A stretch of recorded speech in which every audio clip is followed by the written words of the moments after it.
The first Kurosawa film I think I ever saw was Throne of Blood on the Z Channel. Fellini film I Vitellone. There was a picture called Spider's Stratagem. Wild Bunch. The Straw Dogs, Bring Me the Head of Alfredo Garcia. The Story of Adele H.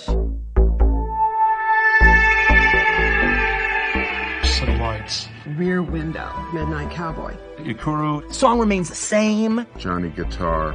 The Onion Field. Los Olvidados. Man Who Fell to Earth. Every film that Marlon Brando was ever in.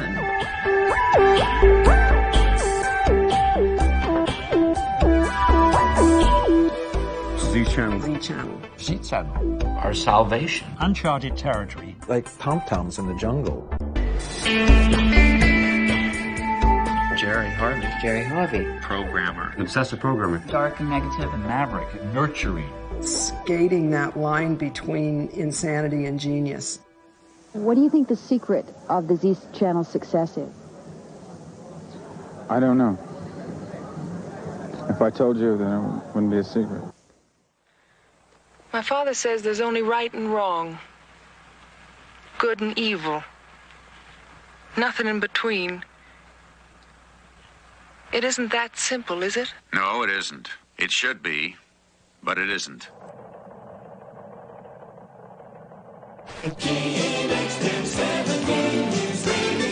KNX News Time, 6:06. A Hollywood story with a tragic ending this morning. The bodies of Z Channel programmer Jerry Harvey and his wife Derry Rudolph were discovered Saturday night in their Westwood home.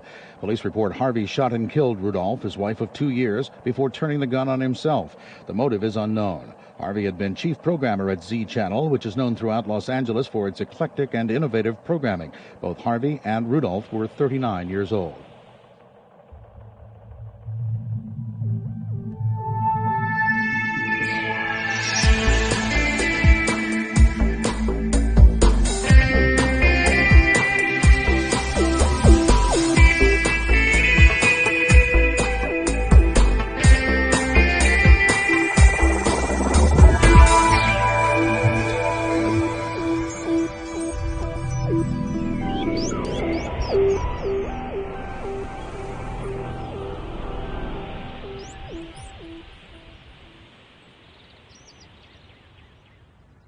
So it was back in 1974, and I just started selling cable television, and the Z Channel had just started, so we came up here to the Hollywood Hills, and it was really great because these people had terrible reception.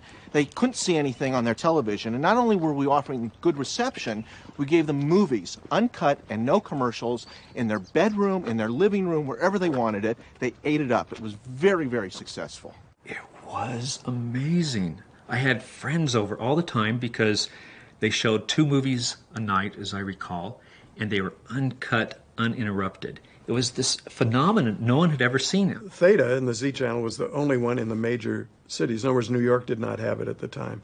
Los Angeles was the first one to do that. That this actually existed. You could see this stuff. Was incredible. So I was like, we've got to get this. So I was living in El Segundo at the time. And my mom called up, and no, Z Channel wasn't in our area. Not only was Theta in that area along the foothills, but it was who was in the homes along the foothills, and those were the folks that ran the movie industry. They were films for the whole family, but I thought slanted to adults a little bit, and those are the films I tried to get. Chinatown was on a lot in those days. They used to run it a lot. And that was one of my favorite movies, and I ended up seeing it, like 3 or 4 times a week at certain points. I publicized the shows that we were doing in the Hollywood trade papers, Variety and Reporter, and gradually word began to spread. I think it's interesting, too, to note that in that time, it's hard to remember this. I tell my kids about it, and they don't believe me, but there was a time when there was no Blockbuster stores. There was no video cassettes. None of that existed. You have to understand this is before HBO, before Showtime, before any of that. And it was really, really groundbreaking.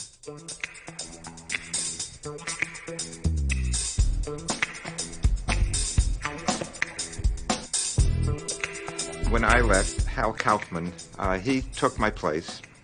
I remember he had an assistant who he hired, Jerry Harvey. And that was my first contact with Jerry Harvey. The Z Channel hired a person that really made the Z Channel, probably put the Z Channel on the map, and that's Jerry Harvey. Jerry probably is one of those students that a teacher encounters ever so often and thinks, I think this student's probably smarter than I am. I had just broken up with my girlfriend, and so I was standing at the Dixon Art Center looking rather forlorn, apparently, and he kind of recognized the look and walked up to me and said, I recognized the look, and so we started talking, and we spent the entire day, having lunch and talking about movies, and that's how we met. So many of my students, when they're interested in movies, are only interested in the art movies, the indies. Jerry loved them all, and hated them all when they were bad. With Jerry, you always talked about movies. Everything that his entire frame of reference was films. I started getting these weekly telephone calls toward the end of each week from this obviously very young, intense young man asking me for a rundown of what the good pictures were going to be that particular week. I think the first contact or the memory I have of Jerry Harvey was when he was booking the Beverly Cannon. I heard about Jerry's work long before I heard about Jerry because I heard about his work for the Beverly Cannon. I was going to Cal Arts, an art school 30 miles north of Los Angeles, and everybody was talking about the Beverly Cannon, especially when he ran the Uncut Wild Bunch. I mean, that was like a missile blast. Anybody who loved film knew about this. And on a rainy day at the Beverly Cannon Theater, 2,000 people or however many people showed up for the screening. I think a great coup in his life happened because Peckinpah arrived with the print. And it certainly was momentous because his bond with Peckinpah just extended from there. Jerry certainly was one of the people that looked up to Sam as, I guess, kind of a father figure. Jerry felt that way about a number of creative people that he admired and appreciated. He was always surprising me. It was Sam this and Bob that, and I thought, whoa, how did you get to meet these people? That he arranged a screening for Some Call It Loving there.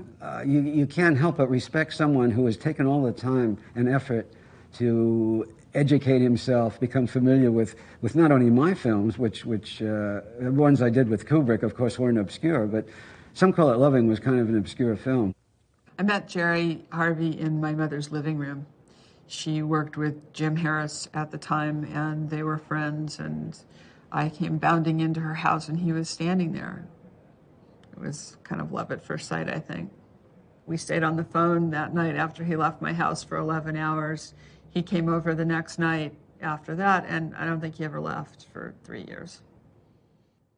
He had aspirations to be a filmmaker, or at least to start out as a screenwriter.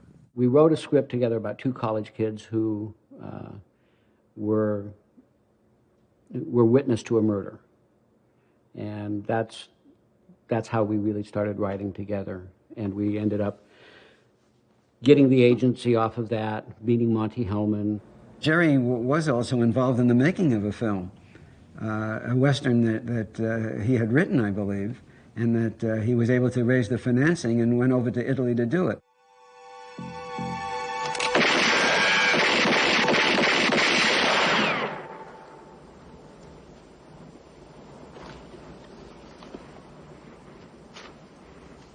Are you satisfied now? You ain't gonna last long, son. There ain't no soft-hearted gunfighters. China 9 was really great fun. I can always remember we flew into Rome. Landed in Rome, was picked up by the limo at the airport, and then went to Almeria. Had a great group of people. Warren Oates was there. Fabio Testi, Jenny Agutter, Sam Peckinpah, Monty Hellman. We just had the best time, one of the best times of my life. There was, of course, a tremendous black period when his sister Anne committed suicide. Jerry spoke to his sister all the time. They were very, very close. great friends, and he adored her. Anne checked herself into a hospital when Jerry was gone. And I believe that she was waiting for him to come back. She had left a suicide tape that was her talking to Jerry while she died, explaining, you know, everything that had transpired in her life that led to this decision. She was really his anchor. And not only did she go mad, but now she was gone. And he came back to have this happen, and by the time I saw him, he was crazy. I'd never seen him so crazy. We got married pretty quickly after that. We got married in February 1978. Part of what was really attractive about it at the time was that we'd already been having this affair, but then he was just so vulnerable and reaching out, and so I blamed the things that I saw that seemed dark and scary to me. I blamed on the fact that he was in mourning over his sister, and assumed that my loving him would make those things go away and be better. We were still very close friends, but we weren't really partners in activity. We didn't write anything together after that. We never did. At the time, there was only Select TV and On TV as cable sources in the area that I lived. We had gotten Select TV, and in the middle of the night he would wake me up yelling at the television because the programming sucked. And at some point in time I just said, if you hate it so much, either don't watch it or write a letter. And so he wrote a letter to them telling them what was wrong with the programming. And they called him and said, how do you know so much, and who are you, and we want to talk to you. And Jerry had said he had found these movies that, you know, since we were playing eclectic things, here's some, you know, want to show me something. Greece withdraws from NATO. The third guarantor power, Britain, with air force and troops on the spot, sticks to her policy of strict non-involvement. You know, it was a documentary about the invasion of Greece by the Turks and, you know, political content. It was an interesting movie. It had just been this guy had written in this letter, was reading the reaction and was like, okay, well, that didn't get him, so let me try one more. And I think it was like a Laura Antonelli film, who I'd never seen before, and it was staggeringly gorgeous. And I thought anybody who could go to these kind of, you know, those poles, to the utter pure documentary, political documentary to sex is worth having. So I hired him. And so that sort of set Jerry on his path, which seemed really hopeful, because then there was something that really was about his passion, something that he could do that was positive and that would give him something to focus on besides his own, you know, struggle with himself. Hal Kaufman, the guy running Z at the time, called Jerry and approached him about a job. I left Select, and weeks after I got to Z, the head of programming fell ill and left and never came back. Everything that predated Z and his own eminence over Z was merely the prep. You know, it was the years in the desert. Boom, suddenly Jerry arrives in the early 80s and he's known all through town. He got me on the phone and he said, Jerry, he said, I've been hired and I want to do a new spin on the pictures that we're showing. I think I got a call from somebody once, picked up the phone, and somebody on the phone said to me, this is Jerry Harvey. I buy movies, do you have so-and-so? I think so-and-so was probably Black Orpheus.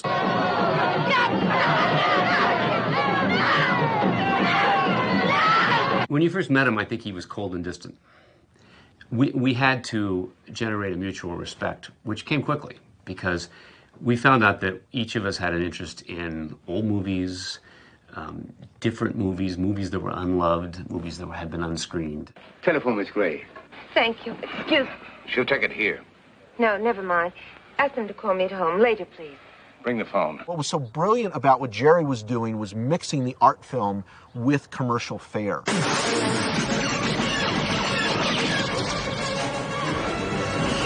I had to see everything on this crash course. It was like the Schick Center for Movie Addiction. And then I had to hear him recite to me Dr. Strangelove, There was a month when I heard scenes from Dr. Strangelove from the moment I woke up to the moment I went to sleep.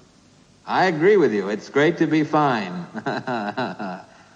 Now then, Dmitri, you know how we've always talked about the possibility of something going wrong with the bomb. Z was great for him. Z was, Jerry sort of found his place there because he could come in. I mean, Jerry's favorite way of dressing was, a business shirt not tucked in, a nice jacket, baggy, dirty jeans, and fry boots, and he couldn't do that working in a corporate situation. So at Z Channel, he could do what he liked to do best, which is sit cross-legged on the floor and make his phone calls that way. Smoking. When did you start looking at films? To be honest with you, when I was 4. Yes. I remember vividly a film I saw at 4 and the impact it had on me. For a great period of my life, it meant more to me than anything else. Movies, the history of movies, seeing them. This man, Jerry Harvey, this very sweet, very odd man, called me up and very tentatively asked me, would I like A Safe Place, my first film, to be on television. I was sure he made a mistake because it was a film that was so trashed by all the critics when it opened that nobody wanted to play it. Yes. Yes, I have missed you. Do you want to know why?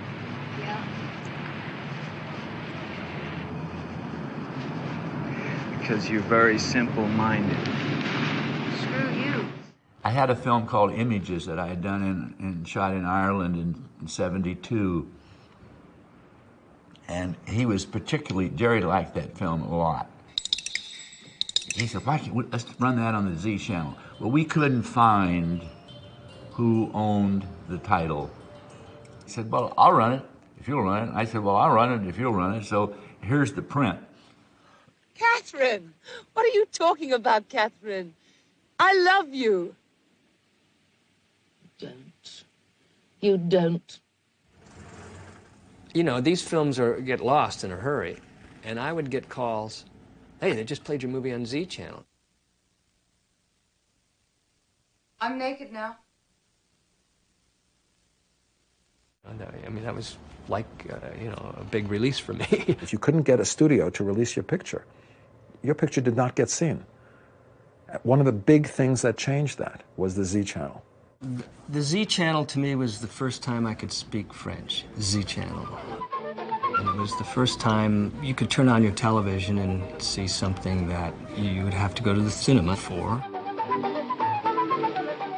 What he was doing was coming up with films that I had never heard of or didn't know existed.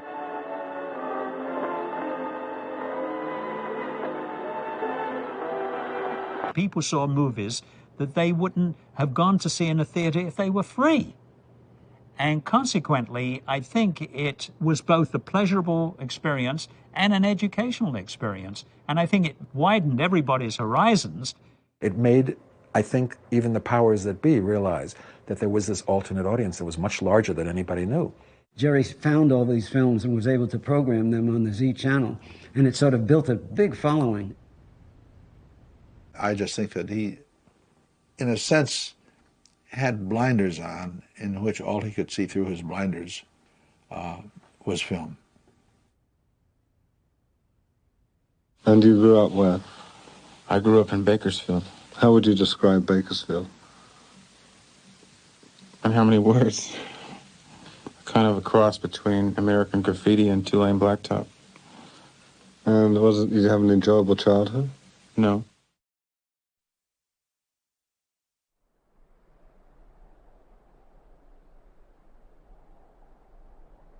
When Jerry came aboard, it was also the moment when HBO, Showtime, and the Movie Channel all showed up in L.A. He was a formidable competitor, and he didn't say nice things about people he was competing against because he lived and slept this job. They thought they were going to carve up the territory that belonged to Z Channel. Z Channel was the only one in town at that time.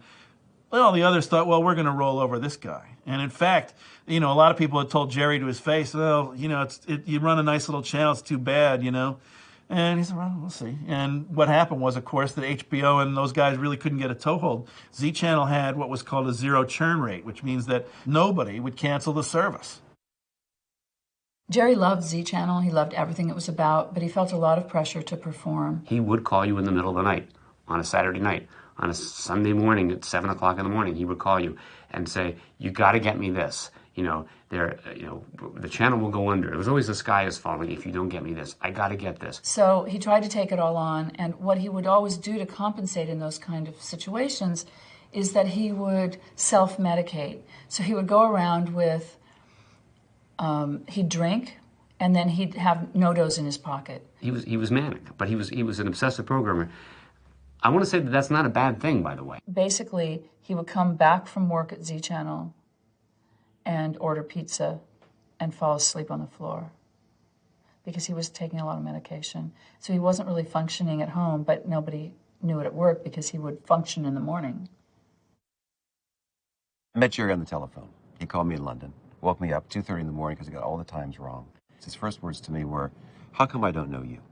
So I get this lunatic on the phone at 2:30 in the morning giving me this long monologue about what other films have I made. He wants to see everything. Can I send everything over to him? What documentaries have I made and all that? Will you have a dance with me, please? I don't mind if I do. Come on then.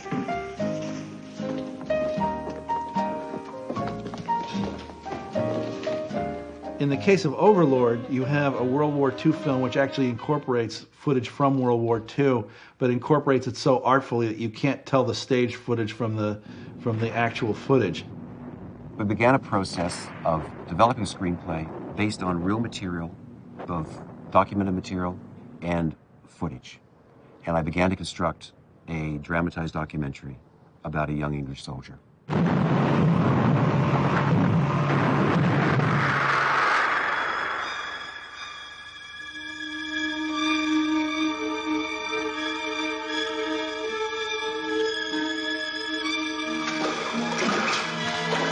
He said, we'll start by having a month of Stuart Cooper. We'll show all the features. We'll do the documentaries later. We'll show all your feature work during the month, different times. But the deal is you have to come a month ahead and do one-on-one screenings with the 4 or 5 key critics and have lunch with them or dinner and talk about the work. Gary Prebula called me up, said they're showing 2 films by Stuart Cooper, who I'd never heard of. He said, nobody's ever heard of him. Z Channel is going to premiere them. I said, there's still a Z Channel? He said, oh yeah. I was debating whether or not to go. When I got there, I was glad I showed up because I was the only one there that I knew of. There was this other guy named Jerry Harvey who I didn't know, who I thought might be a fellow critic. I was fascinated by this guy, Stuart Cooper, because I had just seen Overlord for the first time. I was blown away by it. But I'm sitting there with Jerry, and Jerry is the one who's like talking to me in this mild way, and I'm getting along with him, and we were laughing at each other's jokes. It was really a great kismet moment because then he started doing some reviews for Z Channel for Jerry. It coincided with the period that my mother was dying. I got the news of my mother's death, and within a half an hour, the phone rings and it's Jerry Harvey. He's like the first call I'm getting. I don't know how he found out, but he called me and he was consoling me. He said, "Look, I've been through several deaths in my family, and look, you can make it. It doesn't have to kill you, And I said, it won't kill me. I was like feeling super strong. I was not hearing what he was saying. Now it's like unbearably poignant. And that was the beginning of their relationship. And to the day Jerry died, FX and he were very close.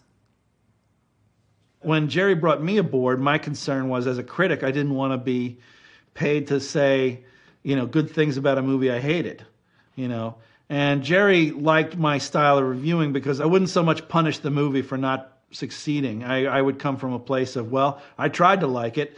As I read Z Magazine religiously, I used to write nasty letters to FX Feeney. I used to get the angriest letters. The angriest letters of my life I got from Z Channel subscribers. Yes, I think I did write letters to the Z-Mag, which I had forgotten until contacted to participate in this documentary. I wrote, I think, complaining about the letterboxing bars weren't big enough for Kurosawa's High and Low, and that's how I got this T-shirt. I remember I couldn't wait when my Z Channel magazine would come every month because I wanted to read all the reviews, which weren't always good. The people that wrote it knew that their audience was keenly interested in what they had to say. And what they had to say was a whole series of original, and highly controversial observations about the films that were being shown. It wasn't the usual pap that you get in fan magazines. My belief, and I know that this is Jerry's belief too, is that if you appeal to the most intelligent member of the audience, everybody else follows along. There's this feeling that you have to appeal to the common denominator. Jerry and I hit on the phrase, the uncommon denominator. That's what we want, you know, because we want to go for the smart folks, because everybody is smart. Shit, that's my man! That's my man! I don't think we'll make it past the cops. We'll make it past the cops. I just hope we don't see no Muslims. Whoa. Listen, you owe Ben Angelelli $4,000. You tell Ben Angelelli to suck my cock. Now, wait a minute. You lost that money. You should pay your debts. A double suck.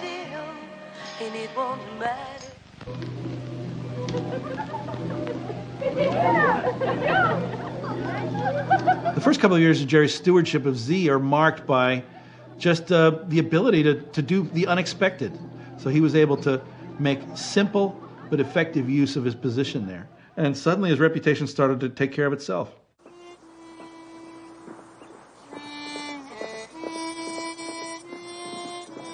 I have this fantasy that, you know, in the year 2050 or the year 2075, they're going to read about the Fuhrer that attacked Heaven's Gate, you know, the Fuhrer that came down upon Heaven's Gate. And they're not going to believe it. It's going to seem like science fiction.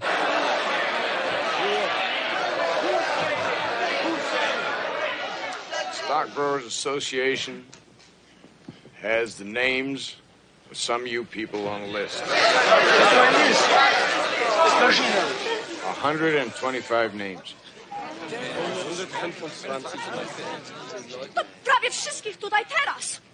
The then current UA management decided to make the film at a budget of $12 million.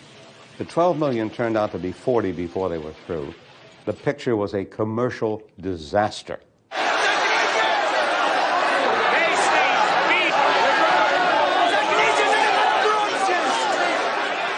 Jerry would get very heated about what had happened to a movie, what had happened to a director, or how a film had kind of gone off track, or how somebody had been slighted when they shouldn't have been slighted, you know, or beaten up when they shouldn't have been beaten up.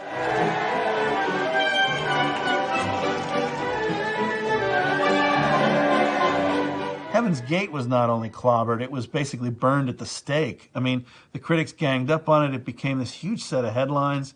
It was in every paper. The Herald Examiner ran a story about it every day for 3 months. Every day. I was depressed for a year after that movie. I was depressed about it. I mean, really, it was just... I mean, you do a work and you think it's good and then nobody likes it, you know, no critics like it. And it goes down in the drain. After 2 weeks, they pull it off of the theaters and it disappears. I mean, it was just... It was cut immediately and lay there until such time as Jerry approached Cimino and talked about reconstructing his long version. Without Jerry's prompting, it would never have occurred to me to try to find an intact print of the original Heaven's Gate. It was his question that set the whole process in motion. It became a 4-hour special. We had the first screening of Heaven's Gate, I mean, which was really an event, and everybody tuned into it. They wanted to know what all the fuss was about. And in a different atmosphere, a different cultural climate, the reassembled Heaven's Gate got marvelous reviews.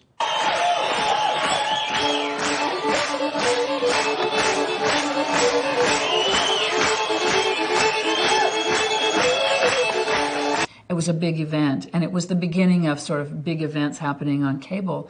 It was really the first time anything like that had happened. You got to see the director's vision of what the movie was, even after the fact. It's very hard to get out, but in some ways that put him 20 years ahead of his time.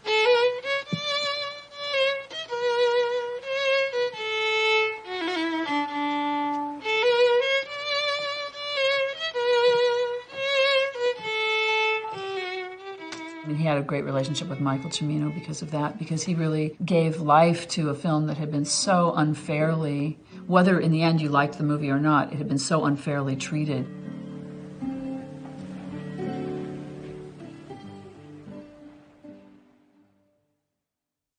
effort to do something like that was a gargantuan effort. It'd be like saving a great edifice that was, designed by Frank Lloyd Wright or something. Jerry took great risks in the films that he bought. And that's why he was so respected. Suddenly he had this position where he was being interviewed and quoted, and it was nice because he had this little, this moment of feeling like people were acknowledging him for what he wanted to be acknowledged for.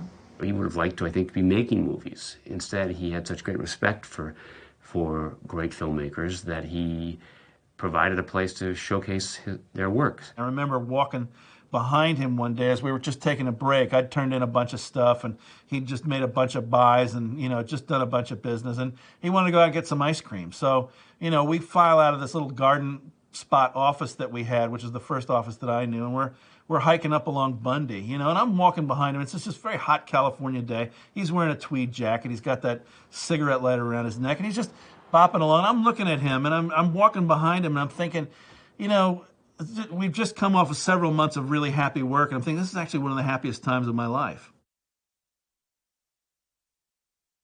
What were your mother and father doing when you were growing up? My father was a judge. My mother was a personnel director for a hospital. Were you able to see your parents very often? They sound as though they were very busy people.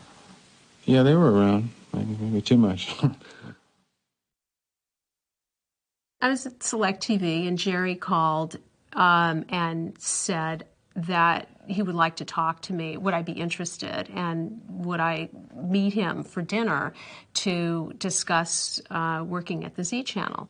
We talked about what the duties would entail, and most of all, he talked about his personality.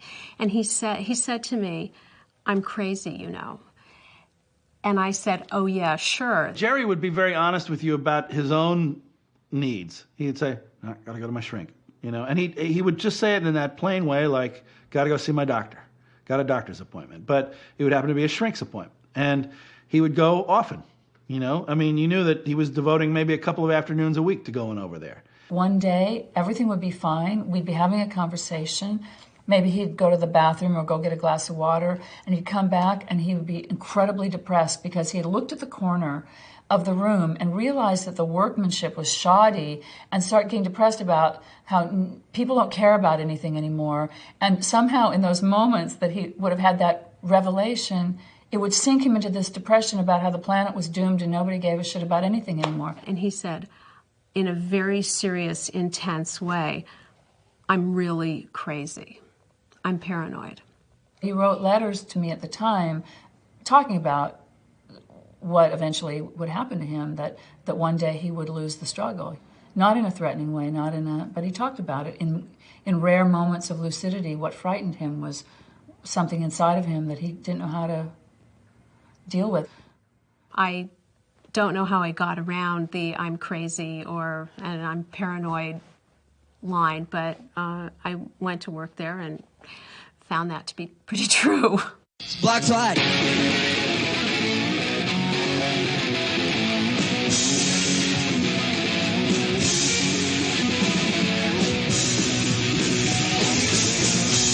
I made the movie. The guys that paid for it were a couple of independent businessmen from the Valley who wanted to make a porno movie.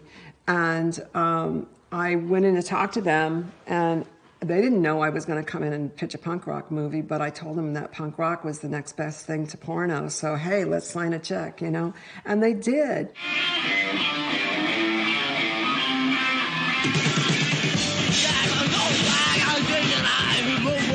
We showed the film one night, midnight. They had to shut down Hollywood Boulevard. And 300 motorcycle cops came. We had a letter afterwards from Daryl Gates, the chief of police, saying, "Please don't ever show that movie in Los Angeles again."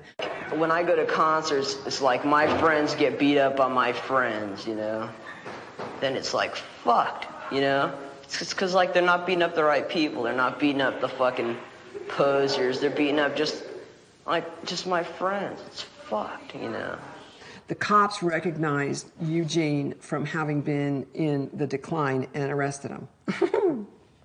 Because they saw it on Z. Yeah, because they saw it on the Z Channel. Yeah.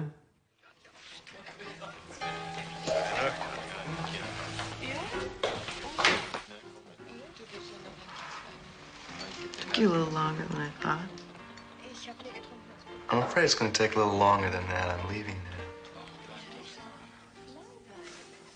now. Road's wet. It wasn't raining when I got here. No? Too bad. People really did not understand that film. They didn't get it, you know, and the critics didn't get it. Clear of it! I hate you! Let me go, Stop that! Oh, that's your ass! Fuck you! Fuck you! I was up for an audition to go do Star Wars, of all things.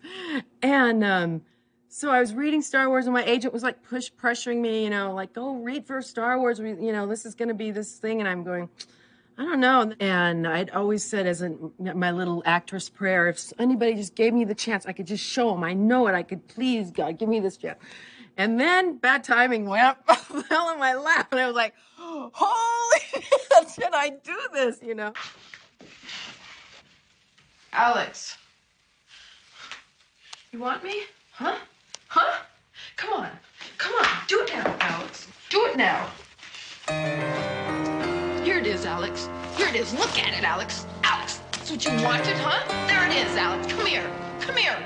Come here. Take it. That's what you want. Here it is. Come on. In terms of the Z Channel showing it so much, I mean, because it had such a small release theatrically, I mean, especially in this country, that was really where everybody had a chance to see it. And I mean, I swear, even to this day, I'll have people come up to me and tell me how much that movie affected them. How did you go about finding those films? Because, I mean, obviously it took some effort and no one else was doing it. You look at a lot of things that you think might be interesting based on somebody, not everybody, that was involved in it, or what it's about, or what it's based on, or where it was filmed, or, you know, there's a million reasons. Just like anything you like, you say, gee, that sounds interesting.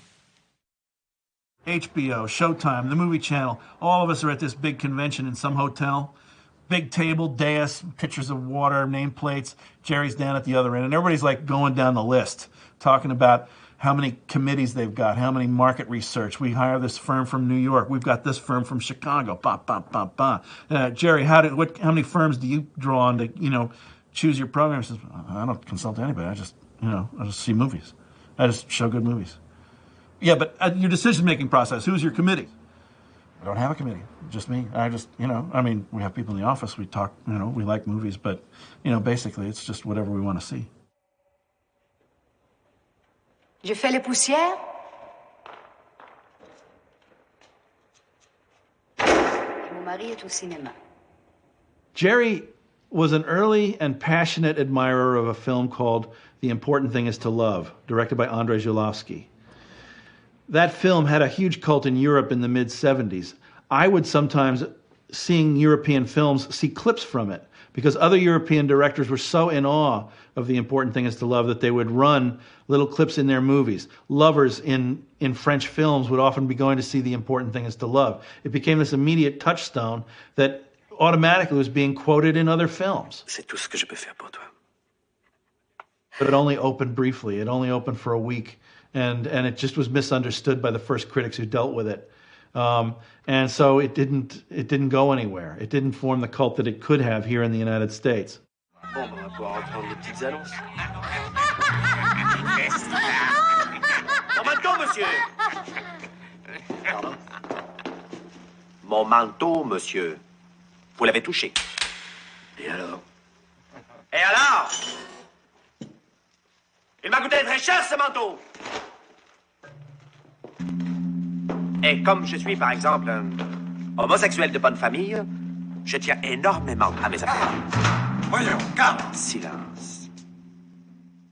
I mean, the thing about the Z Channel is that the sensibility was offbeat and a little bit, I don't know, I mean, they showed everything. It was really appropriate that it was in LA in a way, because in New York we did have a lot of venues to find those kind of movies. When I started working at this video store in Manhattan Beach called Video Archives, and the guy who owned the store, Lance Lawson, I would ask, hey, do you have this movie? Do you have that movie?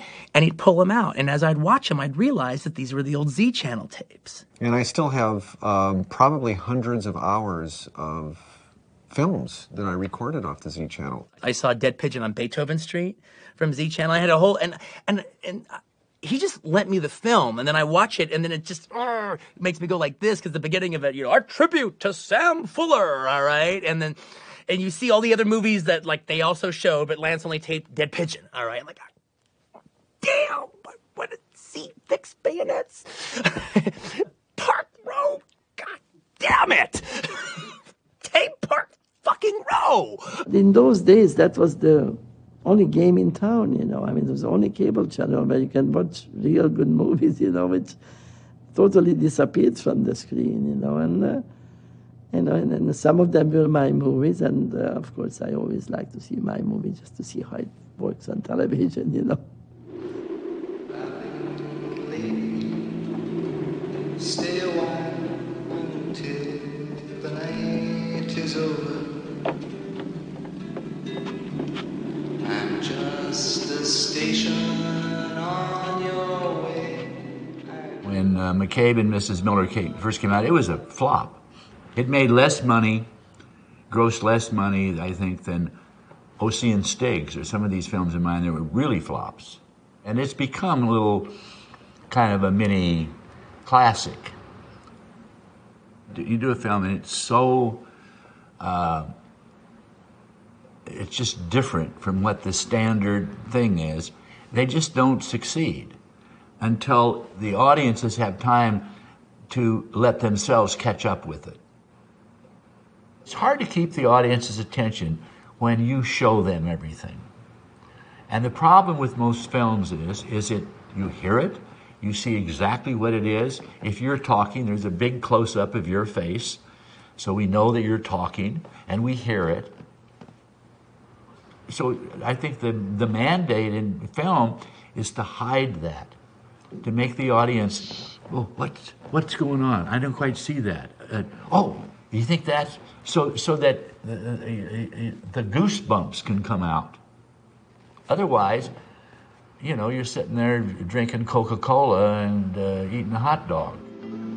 You chose your journey long before you came upon this highway. I knew Jerry personally so well. He would say, hey, I'm going to sneak your film on my channel. And I said, oh, that's good.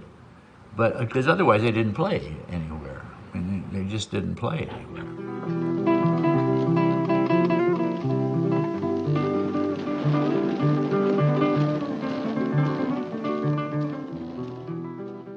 The Z Channel did great film festivals. We'd put on Truffaut film festivals and Kurosawa film festivals and Australian film festivals, French film festivals, English film festivals, anything that we could sort of highlight maybe a lesser-known movie around. Yeah, I mean, the cool thing about Z Channel was like investigating somebody's work. Jacqueline Bisset seemed like a fetish in a way, which I thought was pretty cool. Jacqueline Bisset is so much a figure of Z Channel, I think, because her great beauty lent itself to Day for Night by Truffaut. It lent itself to a wonderful film called Les Magnifiques, which was the quintessential Z movie. That is to say, a European movie that few people knew about stateside, but which had a great deal of American-style entertainment value built into it.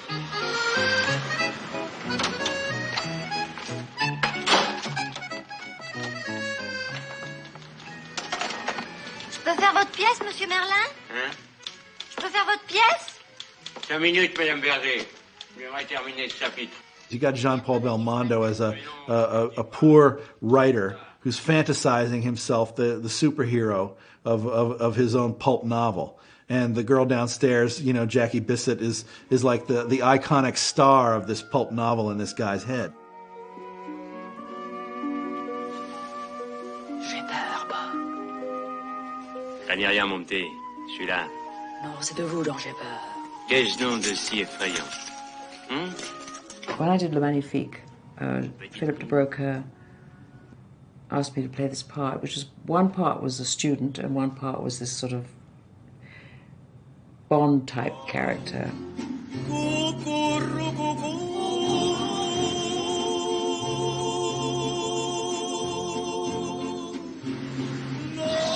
Et pour vous, mon enfant? Cumel, saké, toqué, alcool de goyave, papaye fermentée? Une lame de saké. Non! Je vais te faire l'amour, petite fille. Doing Le Magnifique was interesting, but it was a lot to do. Interesting for me was to watch Jean-Paul Belmondo, because he was the most coordinated actor I've ever worked with. And he could do 3 or 4 things: comb his hair, machine gun somebody, jump from rock to rock, like a light-footed leopard. You know, just not a leopard, leopard. God, like a person of, like an animal, like a beautiful animal.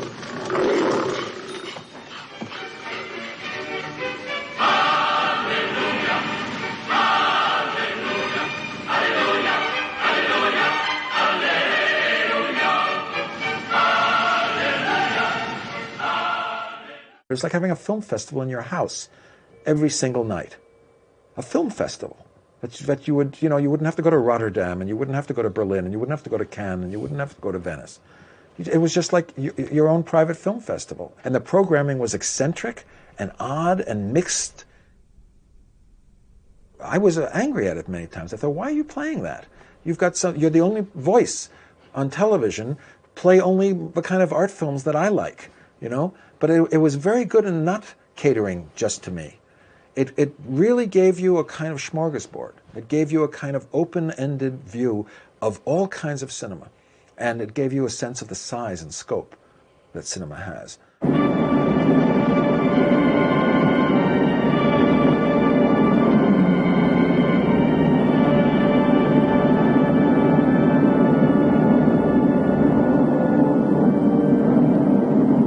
Antonioni is not necessarily about the logical structure of a dramatic story, but about atmosphere and nuance and a kind of emotional tension that exists more like weather. One of the most striking things for me in my memory is Monica Vitti walking across a piazza, and then you see above like about 25 guys just watching her move, And it says so much about Italian culture, about visual imagery, about femininity, about sex, about, just being a human and then being in a place, in a kind of classical piazza somewhere very, very Italian and Mediterranean. I don't know, it's just kind of haunting.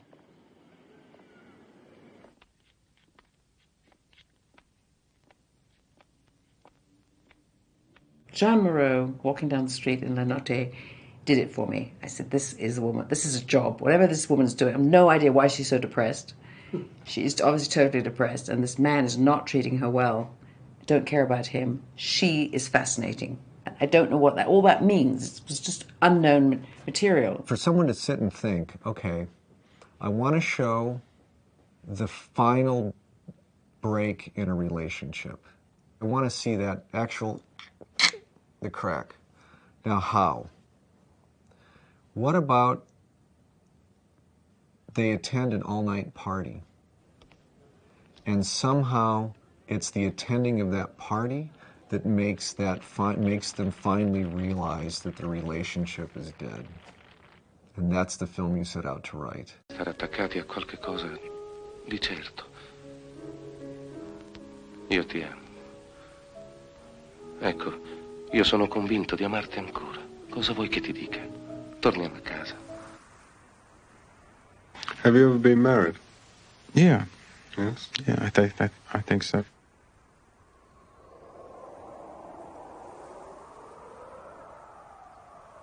By the fall of 1983, it was really clear to me that I couldn't stay in this relationship anymore. The psychiatry that I'd had so much hope for wasn't going to solve the problem. Jerry wasn't ready to solve the problem, or perhaps capable, but I didn't care anymore.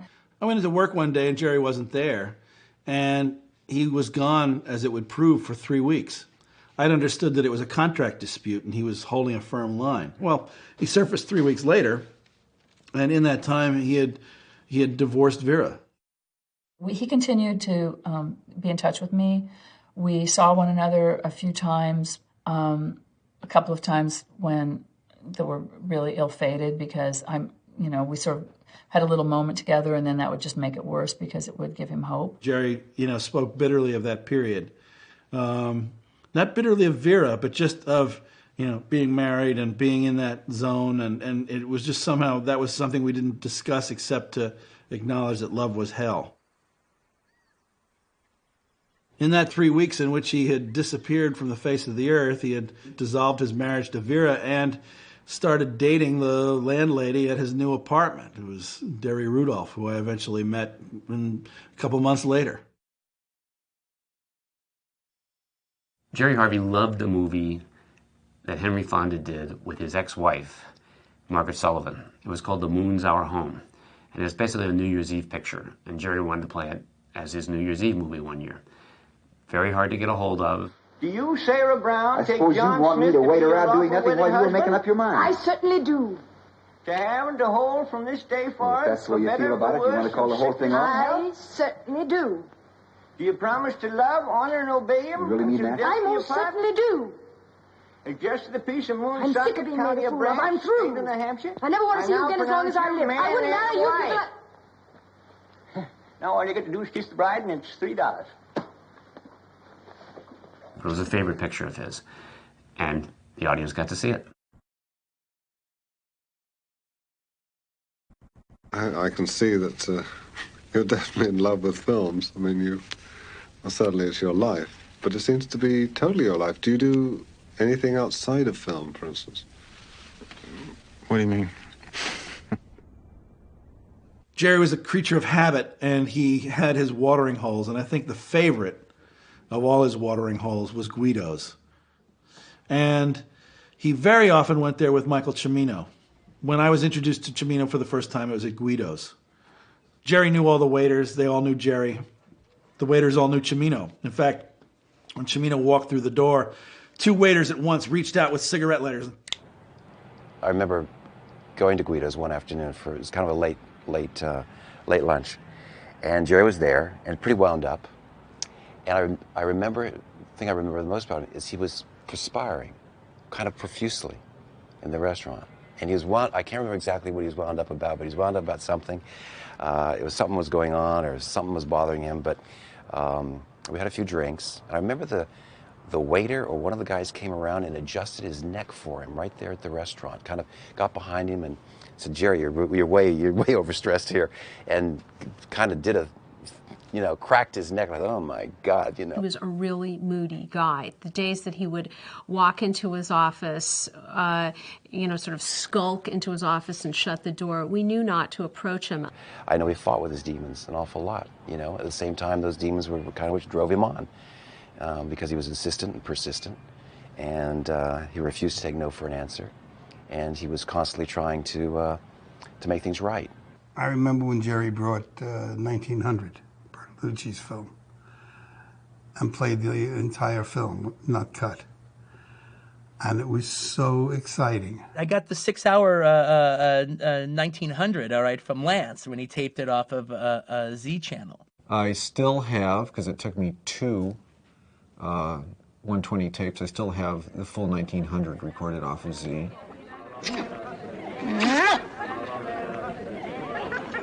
Ik brok een pette di merda. Lo sai che ti odio.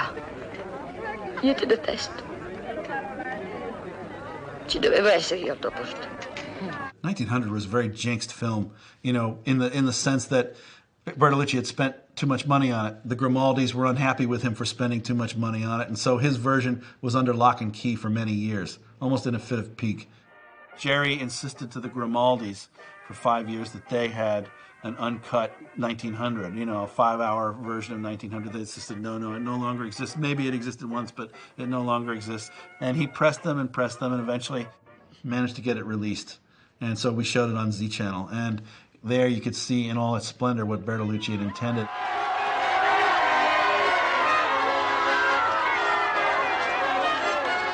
It's another amazing thing about the Z Channel to me. Like, I don't even know how you could get the rights to show these things, but, you know, with all those politics involved. But to just have access to the vision of the director is amazing, you know, invaluable. You just never know when you're living in a golden age. I saw Berlin Alexanderplatz.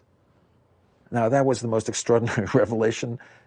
Where else are you going to see this 12 or 14 hours of this magnificent novel turned into this extraordinarily brilliant film, which nobody in commercial filmmaking to this day will ever put on television?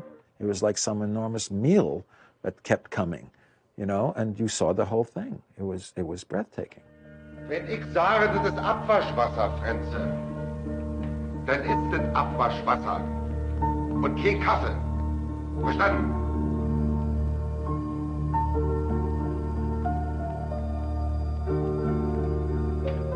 Und ich sage, dass es Kaffee ist und kein Abwaschwasser. Wir haben einmal einen Gast, Frenze. Und da stellst du Abwaschwasser auf den Tisch. One day he walked into the office and said, "Come into my office, please." And I went into his office, and he said, he sat back in his chair and he said, "I don't like the air that you breathe. I don't like the ground that you walk on. I can't stand to be in the same room as you are. You are a horse unreined." And I looked at him and I was completely flabbergasted and shocked. I mean, I think I even laughed because it was so out of nowhere, and I remember laughing. I remember at one point laughing and saying, "Well, I guess there's no room for me to grow in this organization," and he told me he'd write a letter of recommendation or something.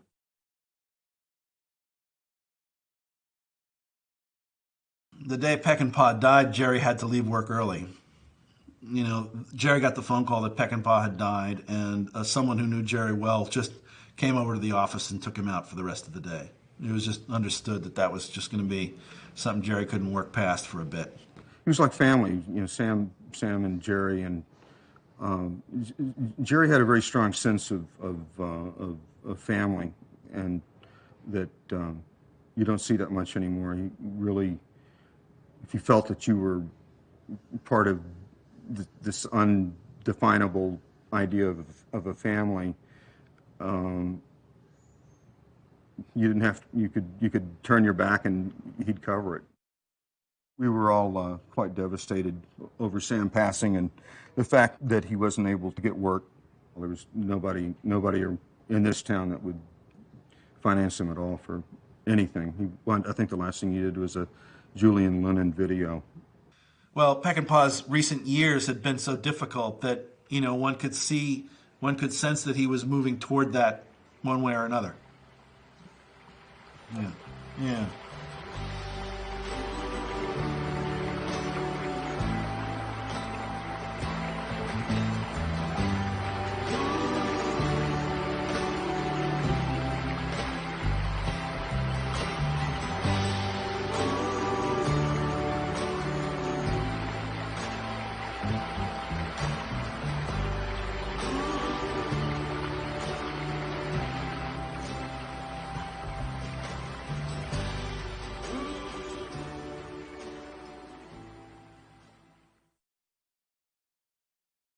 As a receptionist, I was literally sitting right outside Jerry's door. So I quietly sat there and occasionally would bring up some film talk with him, and he began to realize that I knew a little bit about film. Then he brought me into the programming department. And usually had Tim Ryerson in with him, and they'd be like two guys baling hay on an intellectual level. It'd just be, why don't we do this? Why don't we do that? Bing, bong, bing. And they'd be moving their way down the board, trying ideas out on each other. We stood at that board and moved those magnetic stripes around that represented the different films. I can remember many times it was like standing there and looking at it, and it's just dreaming about all the wonderful possibilities that you could do.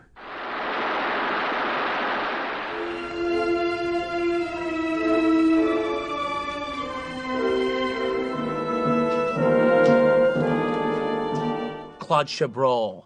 In fact, that was one of the other directors, all right, that Lance gave me. I'd never seen This Man Must Die, all right, and they showed it on Z Channel, and I got it from him. You still can't see that goddamn movie. It was the great thing about Z right from the get-go that they were running European films. That was how they got the reputation, that they programmed them well and they were making a hit with it. Who knew?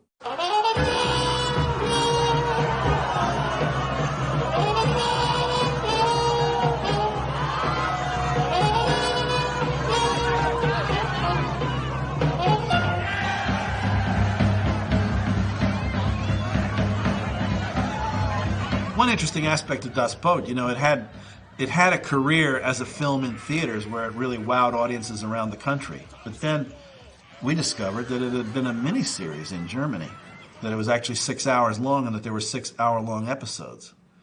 Makes sense? We showed it. Watch out! Check periscope alignment. I'm in the engine room. Filmmaker, this is check, sir. 060. Check. What's going on? Come on! There's this tragic irony under Das Boot that these guys who are just hard-working guys who don't think politically, who just love the sea and are under it and in it and involved with their work and whose reality is one another. They have no idea that they're, in a sense, like the Monty Python characters about to be crushed by a big foot from the sky. And in a way, it's because it's played in slow motion, we can feel the tragic melancholy behind that.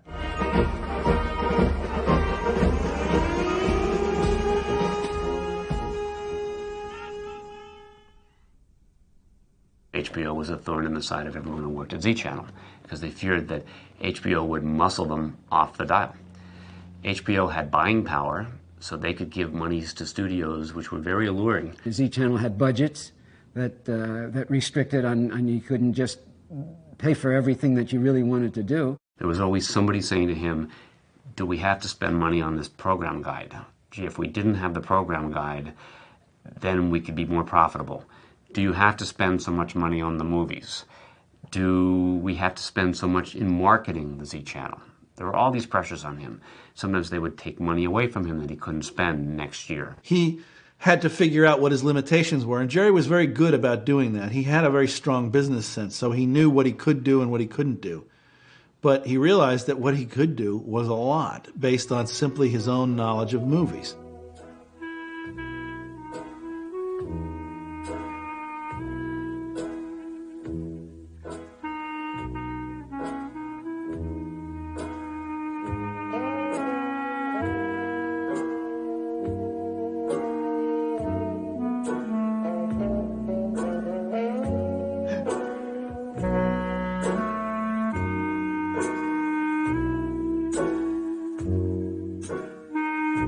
Not only did Jerry champion the full version of Heaven's Gate, but he also felt the same way about Leone's Once Upon a Time in America. Because you still think like some schmuck from the streets. Now, if we listened to you, we'd still be rolling drunks for a living.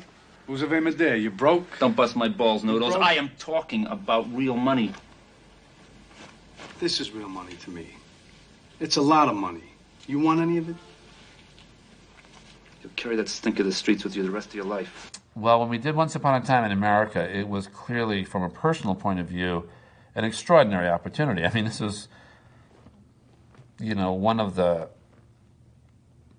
potentially one of the greatest movies, one of the great epics ever made. I mean, it was, you know, Bob De Niro was at the height of his career. I mean, he still is. He's always great.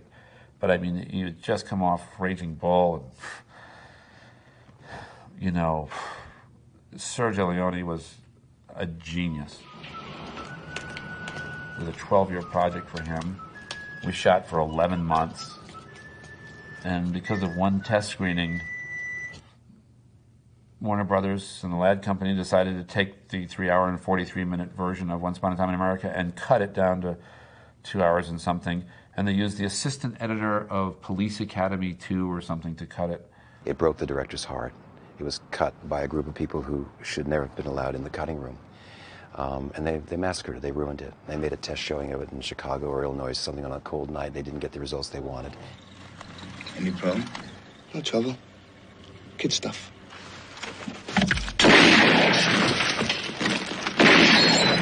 Yeah, it was a really grueling, miserable experience, but I was really It was hugely frustrating and disappointing, discouraging. The full version was a masterpiece as compared to like a routine film in a butchered, shortened version.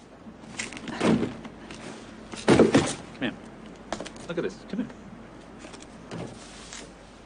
Sudden death. Fucking tragedy, huh? 26 years old. 26? Look at that. What a shame. Grade stiff. She died of an overdose. And I'm ready for another. Jerry actually showed both versions side by side on the Z channel. And I mean, there was no doubt, no doubt how stunning it is to allow your creation when you're an artist to be manhandled by other people who are maybe not as adept at understanding the vision as you, the filmmaker, is.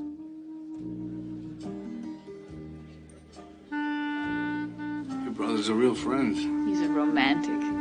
When it came out in its aborted version, Sheila Benson, who was then also a critic for the Times, called it the worst movie of the year, and then it was restored to the director's cut, which was also shown, and 8 years later she picked it as either the best or one of the 5 or 10 best pictures of the decade, which goes to show you what a little editing can do.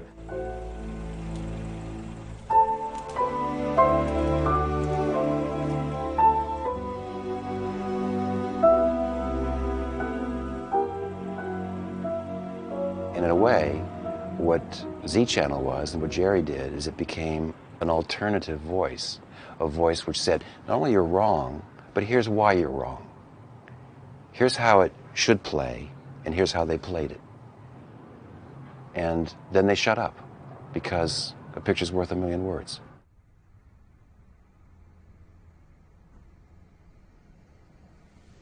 And do you feel you've arrived where you are by accident or by design?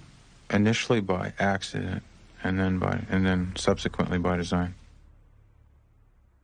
Derry was so warm. She was so bright. And I met her at her house. She had a party for Jerry at her house. And that was, in itself, was a very welcoming gesture. It was a birthday party at the end of 1985. She is a lovely woman, both in spirit and physical beauty, actually.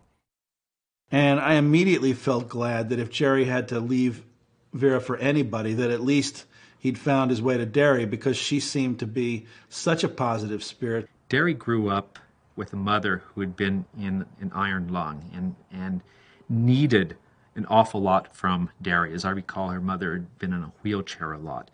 So Derry grew up taking care of people. And that's what she tried to do with Jerry. To know her was to just, have a crush on her. She was just so amazing. And she was becoming a stand-up comedian. She was starting a newspaper in Westwood. She owned a lot of property in Westwood. She'd inherited a lot of property. And she felt a great loyalty to the community. She was a very optimistic, open, outgoing person. And wanted sincerely to support Jerry and give him what he needed emotionally.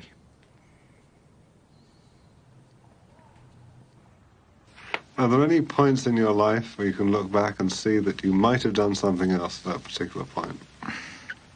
Mm-hmm. Many, many times. Really? Yeah. I think there are myriads of crossroads in one's life where one stops. Says, do I go this way or do I go that way? I was very happy when I'd heard that he had remarried. I thought, well, since it finally didn't work out with Vera after a substantial number of years together, I thought, well, this is nice that he's met somebody else, Their marriage was a very colorful affair held at the Westwood Marquee, and Jerry, in his contribution to the ceremony, was to add lines from Ride the High Country. He had the minister say, I am not a man of a cloth. And this is not a religious ceremony. It's a civil marriage. But it's not to be entered into unadvisedly, but reverently and soberly. A good marriage has a kind of a simple glory about it. A good marriage is like a rare animal. It's hard to find. It's almost impossible to keep. You see, people change. And that's important for you to know at the beginning.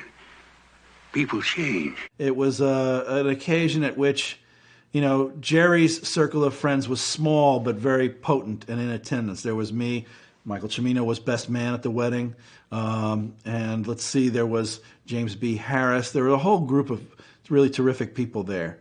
And Derry's very large family, they all were in love with Derry, you know, and who wouldn't be? I mean, it was just a really terrific gathering.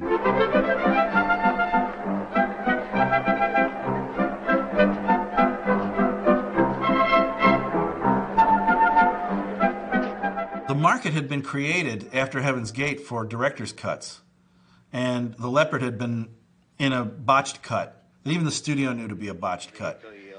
And so The Leopard was restored to its full strength with an eye toward the video market. And Jerry was there the night they screened it for the first time, and he made sure there was an offer on the table, and that when we showed it on Z Channel, we highlighted it. I have seen the uncut version of it, all right? And they restored it to more or less its IB Technicolor stature. Oh, it's fantastic. The Leopard is about one night in the life of a Sicilian prince. And this prince may be dying. There's a feeling of mortality that's plaguing him. You know, he's got a bad heart, it seems, and he's just sort of moving through the chambers of his life in a kind of melancholy way. But really what's happening is that an era is ending around him. Because of the length that Visconti gave to that story, that prince, in this single night of his life, we actually feel the world moving through this man. And we feel that, you know, when he goes, a world goes with him.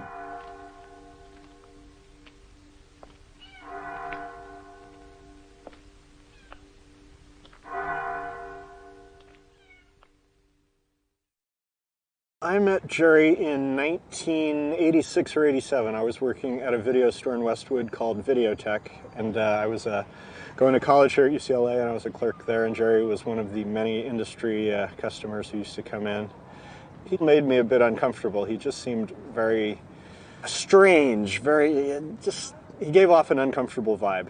His wife, on the other hand, was a sweet, charming woman, and she gave off a great vibe. Jerry would go in there and rent videos, and they would get into conversations, and Jerry realized, hey, this guy knows what he's talking about. And he asked me if I'd be interested in working at Z as a programming assistant, and at that point my attitude changed greatly. I was very happy to see him. I think one reason Jerry was such a great programmer, it was the knowledge and the taste, the showmanship, the creativity, and then the passion to do it, or the commitment to do it. HBO and Showtime each launched a second channel that was more movie-focused, more film buff-focused. Showtime did the movie channel, HBO did Cinemax, and you know, they certainly were aware of Z Channel and tried to steal some of our thunder. We didn't think they were doing a very good job of it. I mean, if we ran it, even certain foreign films would end up running on the other places. They would have to be pretty sexy usually. Our Night Owl films tended to show up a lot on Movie Channel and Showtime and HBO, just because that's like, well, tits and ass. Ulisse dice che è stanco, ma non ha sonno, capisci? Teniamogli compagnia.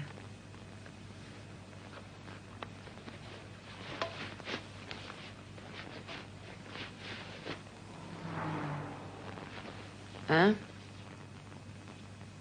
Much to my surprise, when I asked Jerry what was the most successful aspect of our programming, he said, the Night Owl series. I said, you've got to be kidding. He said, no, we're killing Nightline. We're killing the 11 o'clock news.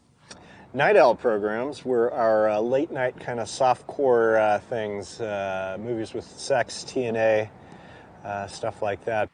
My objectivity breaks right the fuck down when I think of those Night Owl films, because those girls, the women in those films were so pretty.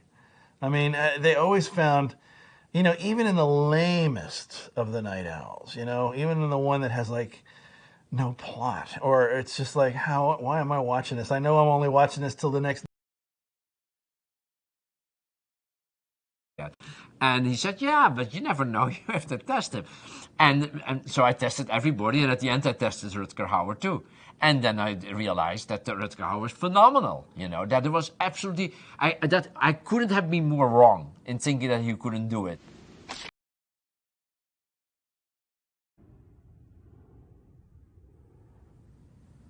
He told me that he had another sister that the family really did not know what had happened to, but had come to the feeling that she had committed suicide.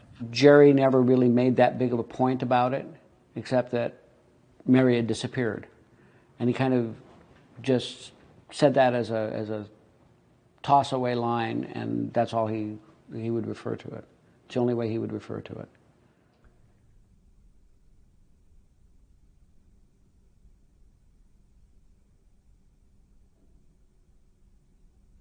He had told me stories of struggling with depression and what he sort of identified as evil thoughts and dark thoughts when he was growing up. Jerry was always volatile. He always had a very bad temper. But he didn't drink until in the late 70s when he started drinking. When Jerry drank, he was dangerous. I can remember once in Rome, we were all having a great time, we were drinking, and I made the comment, God created whiskey to keep the Irish from ruling the world. And Jerry took a cigarette and flicked it right at my face from across the table, hit me in the eye. Unfortunately, I wear glasses. We both looked for him for a therapist and found this doctor that he went to that we were really excited about. He was smart. He was as smart as Jerry. He could challenge him.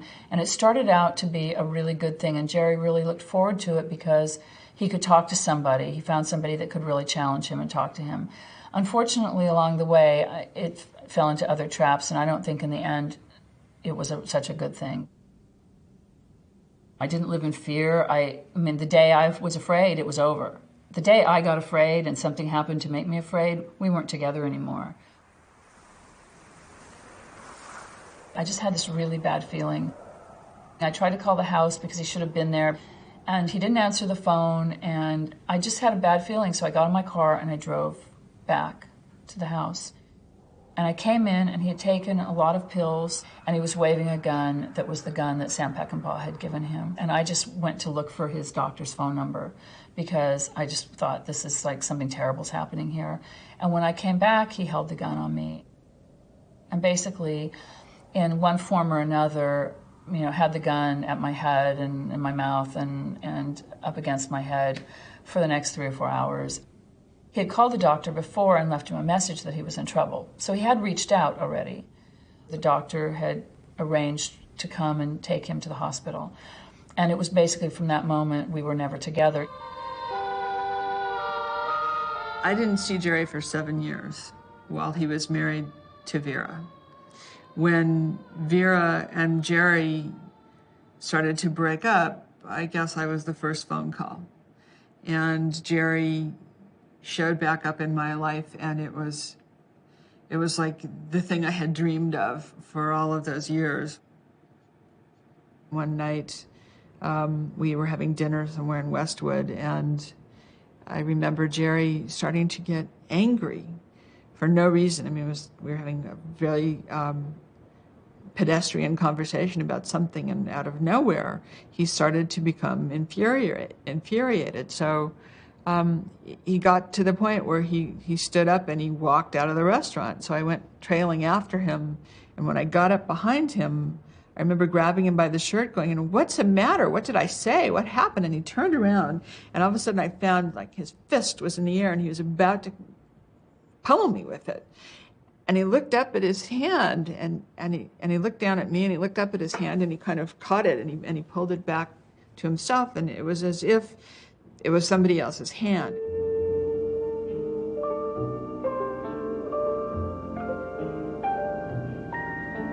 Jerry and I changed the nature of our relationship after that.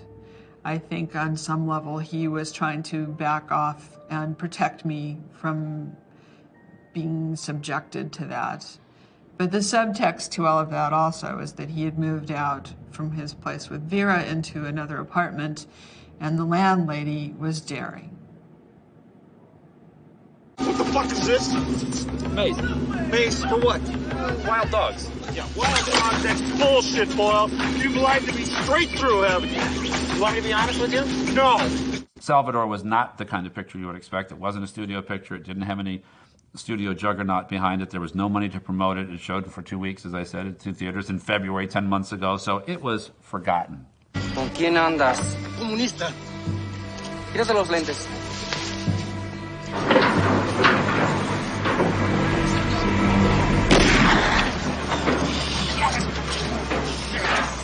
Holy shit!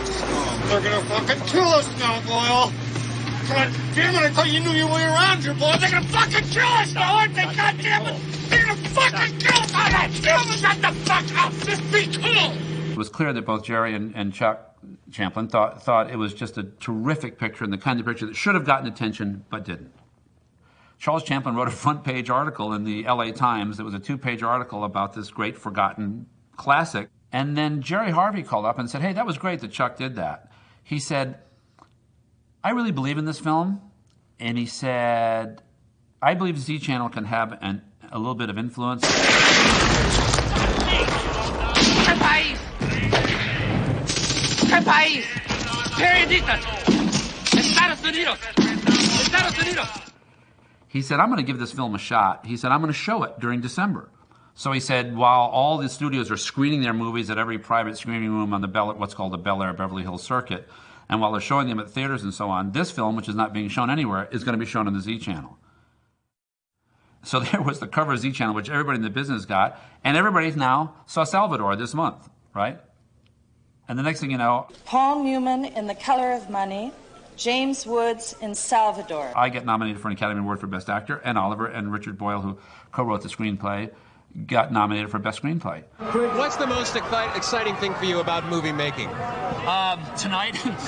Tonight is the most exciting thing about movie making, believe me. It was an amazing year, and had Jerry not sort of pushed to have Chuck do the interview at the right time, put Z Channel magazine out with the Salvador picture on the cover, with the whole cover, shown it during that month, that picture would have been completely forgotten, and the kind of work that I'm most proud of, just personally, would never have been seen.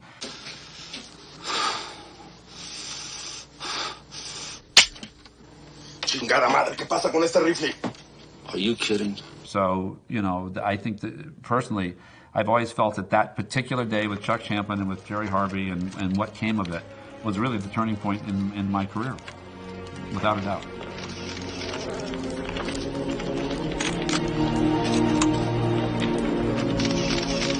HBO and the other competitors, you know, they had been wanting Z Channel gone for a long time. It was many people were taking bets on when Z Channel would finally slide off the cliff, and it was Jerry's tenacity and the stubborn reputation of Z Channel, the fact that it was really beloved in the community. Those things worked together to keep Z kind of like floating like a castle in the air beyond its normal mortality.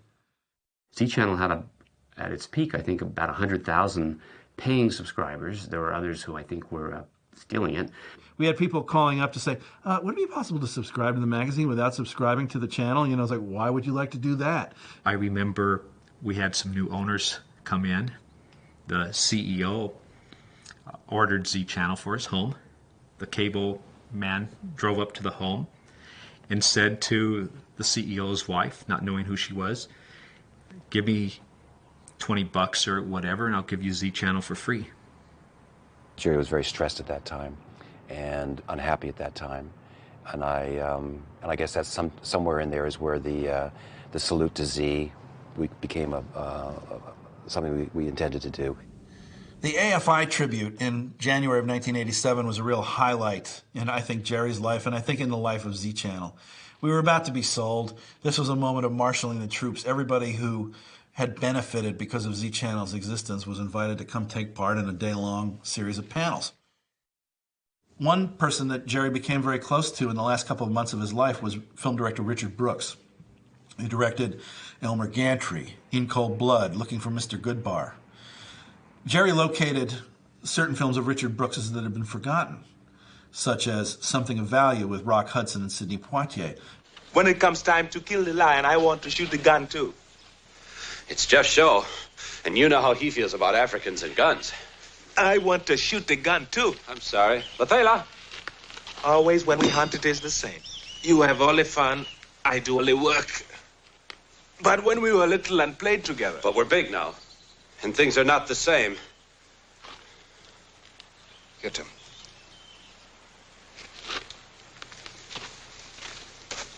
Hit him. Hit him hard.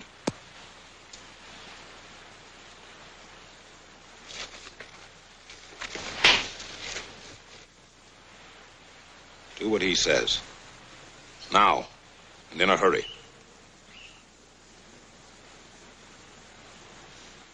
Something of Value is a movie from the early 50s which deals with apartheid.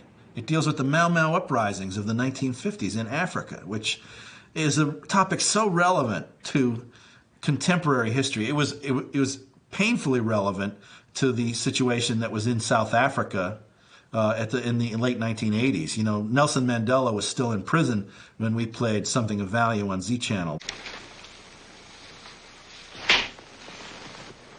Remember me?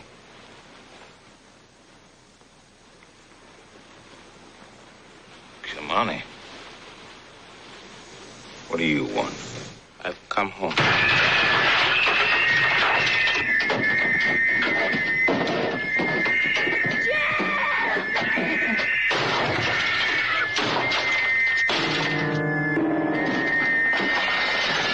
When Richard Brooks did Something of Value, he managed to get Winston Churchill to do a short prologue. Winston Churchill said, "The situation in South Africa is the most important thing in the world today, blah, blah." You know, turning a globe or something very important. The problems of East Africa are the problems of the world. This was true in 1907. It is true today. But, you know, the studio head said, get rid of the old fat guy, right? It's like, get rid of the old fat guy. It's Winston Churchill. So Winston Churchill got cut out of the picture, right? It's a small bit, but, you know, Churchill had done them a huge favor. So it did Richard Brooks's heart a lot of good to see that put back in the picture. There was a cause for hope in about September 1987 when the rock group bought the Z Channel. And they had very ambitious plans. They came to all the studios and said, we're going to take it national, we need your support, we're going to really grow the subscriber base. The vision was to do a sort of national satellite channel that would compete with HBO and Showtime. Jerry was happy. He felt like he'd found the right kind of wildcatters, the right kind of cowboys that would understand his temperament, and the future looked golden. What do they call this place? Just over the rise there, big town, called Tombstone. Fine town. Tombstone? Yeah, I heard of it. Well, me and my brothers might ride in there tonight, get ourselves a shave maybe. Glass of beer. Yeah, you'd enjoy yourself. Wide awake, wide open town, Tombstone. Get anything you want there. Thank you.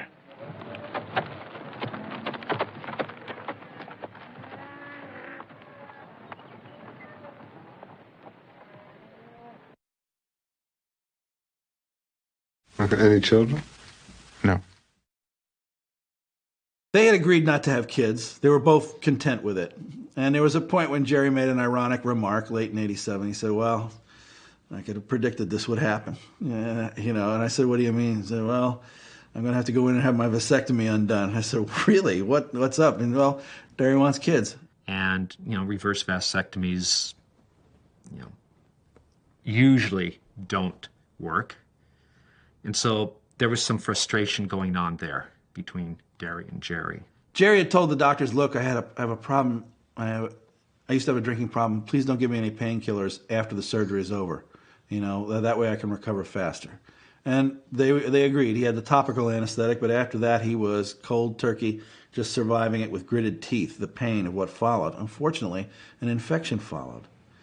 And this time, the doctors told him, look, we have to perform the entire operation all over again. And he said, all right, this time you use painkillers, though. He had the binge that he predicted, but he was able to manage it because he saw it coming, and he and Derry went off to Bora Bora, and, you know, within a week and a half, he was back up on top. And he arrived from Bora Bora pretty much in time for the stock market crash. Sadly, just after the rock group bought the Z Channel, the stock market went south in a big way in October of 1987, and all those ambitious plans were backburnered, and unfortunately, they were ultimately never realized. I could see the stress, but he really did. He was more concerned about his staff and that they not be worried or afraid or what have you than he, seemed to be about himself. One night in October of '87, I go to the movies with Jerry and Derry, and we watch The Sicilian, directed by Michael Cimino. It's about to come out the next week. It's a preview screening. We're watching this film. It's got very witty dialogue. It's got tremendous energy to it, but the official opinion on Cimino was he's a downer or something. And Jerry said, the 2-hour, 25-minute cut is actually opening next week in Paris. I said, it is? He said, yeah, I'm going, Derry and I just made plans to go over. And I said, oh, well, I'm there too. Oh, it was such a wonderful time that we spent there in terms of getting to know them both. It was, again, to be, in Derry's company. I mean, she just loved being in Paris, and it was just all positive. And there was a special screening for us because we'd come all this way. And my feeling was that it was one of the 3 best films of the year. But films getting clobbered back in the United States. And when he came back, he called me to tell me that it was back and relayed to me how upset he was. It almost went beyond, like you had to say, Jerry, relax, calm down. You're making yourself sick over someone else's trials and tribulations. One has to worry about themselves a little more. Stop killing yourself worrying about other filmmakers' problems. Auf Verdi. Auf Rossini. Auf Caruso. Auf Fitzcarraldo, den Eroberer des Nutzlosen. Auf ihr Wohl. So wahr, wie ich jetzt vor Ihnen stehe, werde ich eines Tages große Oper nach Iquitos bringen. Jerry had been receiving these inquiries from Joe Cohen, who was an executive with Spectacor, which owned Prism, which had had some success back east showing sports and movies, combining them in one channel. And it was Joe's idea that the same could be done for Z Channel. Given the conditions of that month of October, it made a lot of sense. The way to salvage all of this was to add sports programming. And that was it.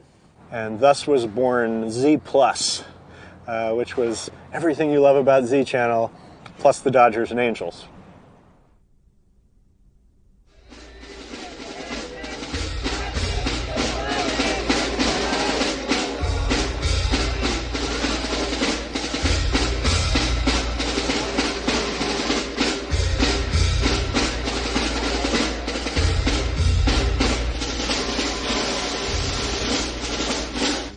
The movie The Wild Bunch had a pretty profound effect upon my life. It was about men in a changing world where the values were changing, and they had kind of outlived a different world.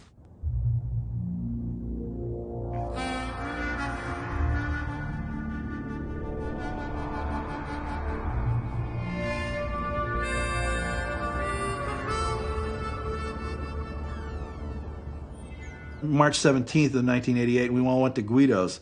And that was another great evening. That was like the Parisian trip all over again.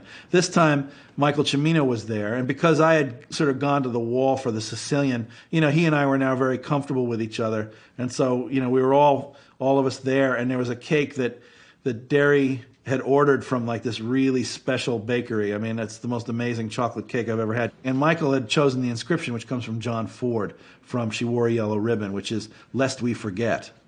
So that was on the cake. And it was Michael's way of thanking, me and Jerry both.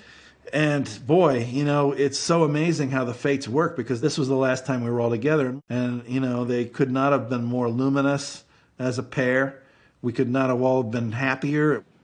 I mean, that night is now surrounded by a strange aura for me because it was so happy and we were all so together. And the cake says, "Lest we forget."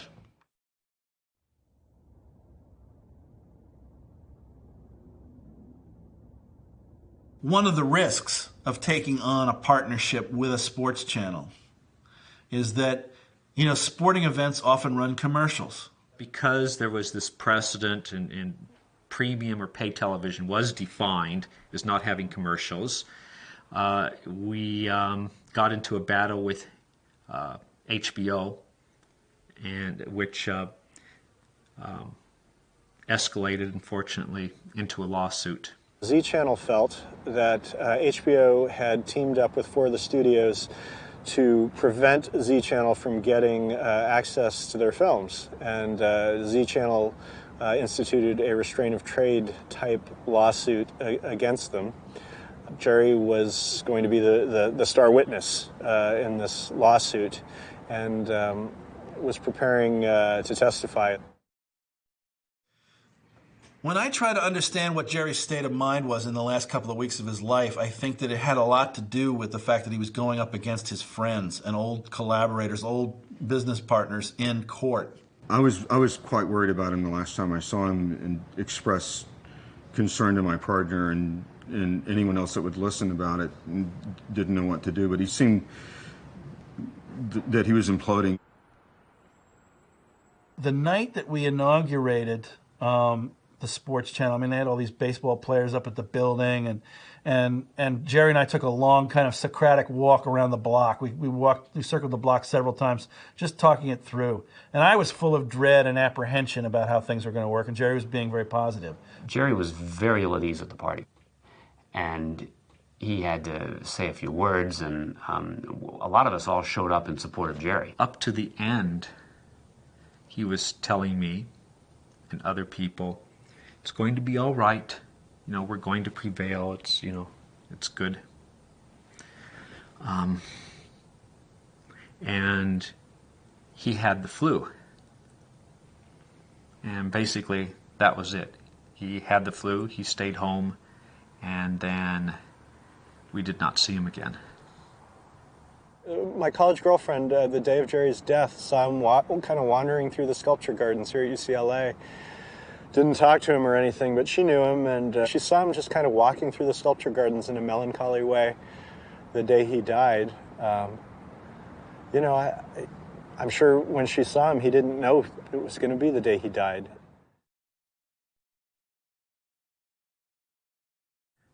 We got a call to come into the office on Sunday.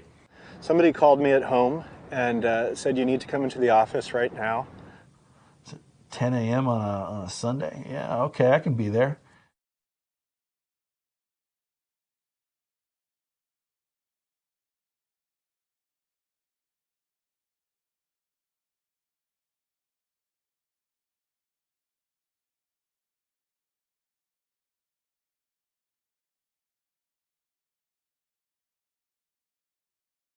Jerry didn't kill himself for an hour after he killed Derry.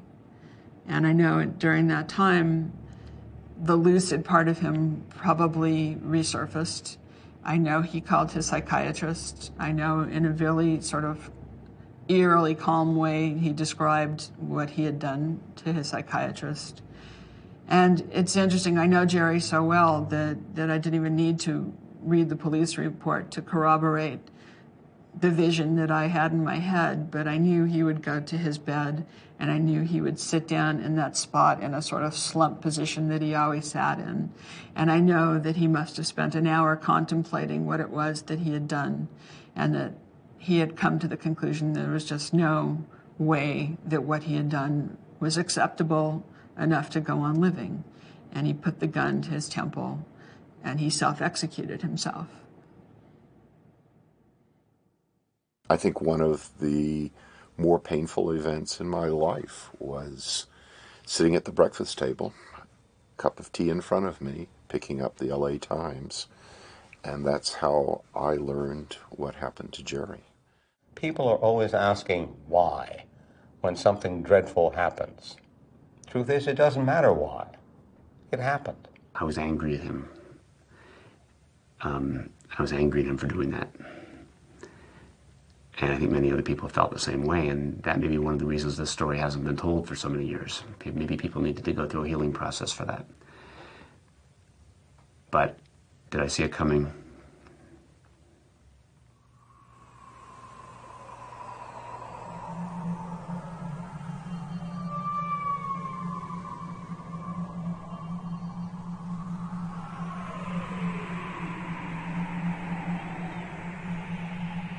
When Jerry died, his mother called me that day. And a few months after that, I started to see her on a regular basis. Maybe I just wanted to know the answer. Maybe there was a reason why everyone at a certain age came to this realization that, you know, they'd come from a bad seed. We don't know. And maybe part of my association with her was sort of because I was really curious to know as well. Because as much as I pushed Jerry away, I wanted to understand the story.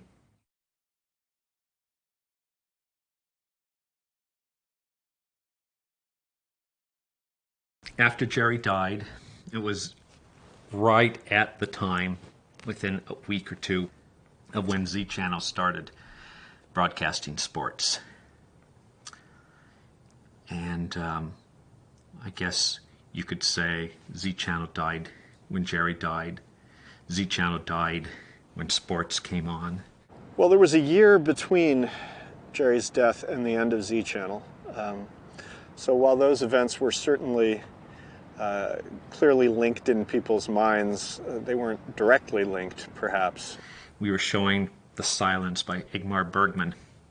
The end, very climactic scene. It's all about the quest for God. Is there God, or is there just silence? And here we reach, you know, the climax of the movie. Then comes on, at the bottom of the frame, a yellow chyron that says, "Don't miss the Dodgers game, coming up next at 7 o'clock on Z Channel." Well,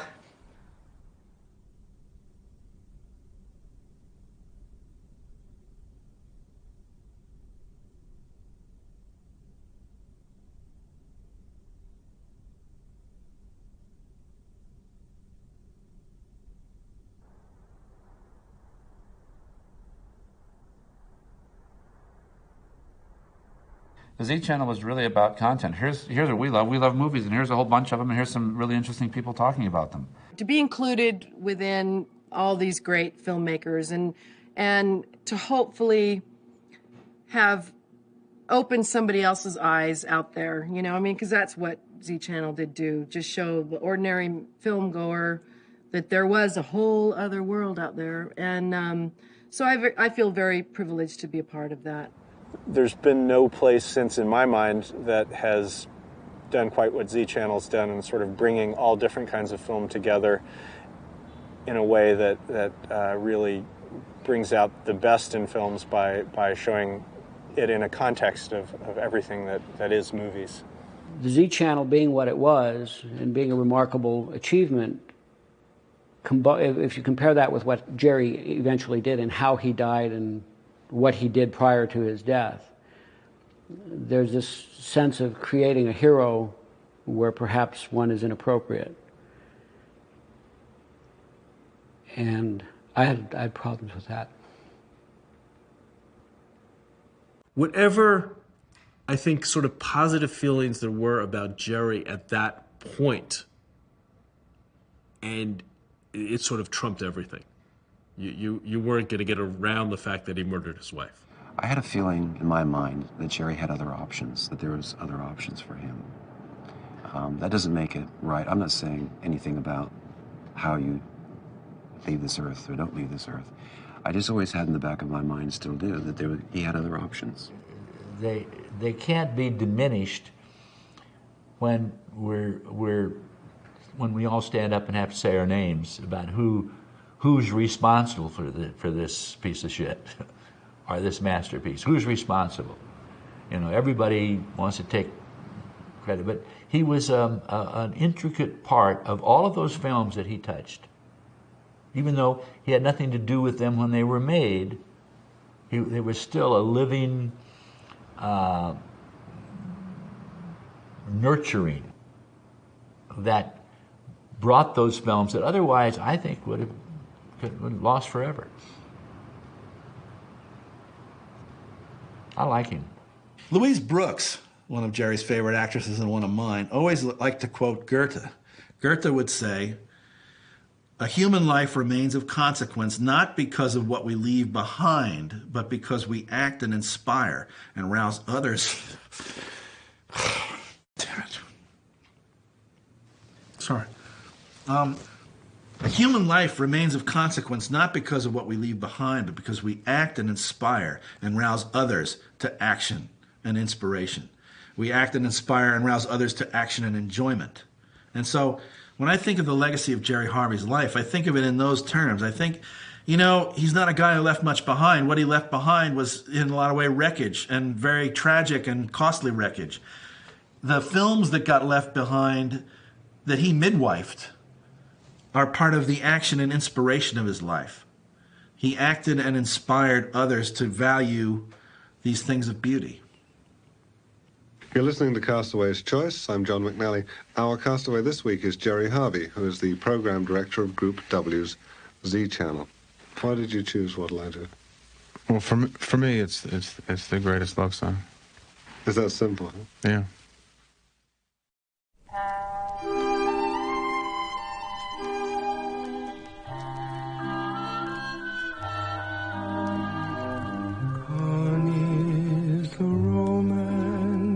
That was so divine, 'tis broken and cannot be mended.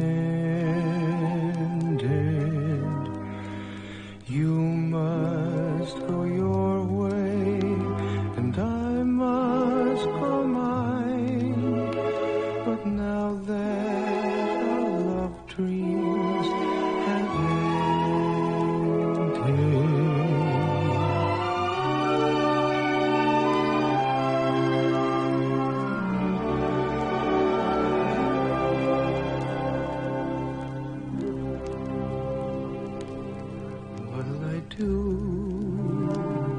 when you are far away and I am blue, what'll I do? What'll I do when I am wondering who is kissing you? What'll I do? What'll I do with just a photograph to tell my troubles to? When I'm alone with only dreams of you that won't